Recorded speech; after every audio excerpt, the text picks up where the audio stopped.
So, every third week of third week of November o almost last week of November,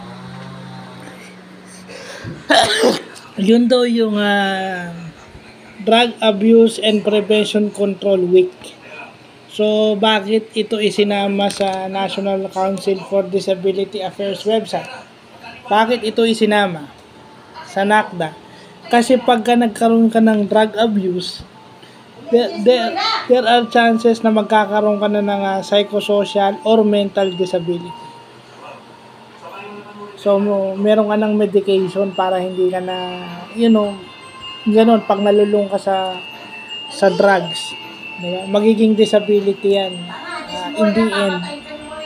So, maganda din na alam natin yan na every third week of November is yan yung week na pinapakalat yung drug prevention and drug abuse prevention and control. Okay? Yung drug prevention abuse muna and then kung paano siya kokontrolin. Pine-prevent siya and then pag naging drug abuse ka, paano yung kokontrolin. So, dalawa. So, magandang nalaman natin yan. Aware tayo dyan. Kaya pala itong ating barangay kapag last week of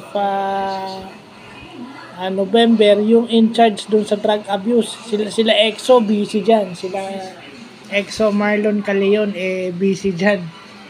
Kasi talagang hinahanap nila yan. Dahil gusto nilang matulungan yung mga nag-a-addict.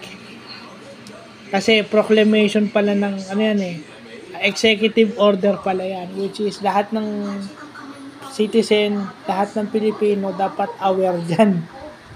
Kasi marami sa lugar natin, to be honest, ang nalululong sa masamang gamot, bawal na gamot o sa masamang bisyo. So, yun lang pa.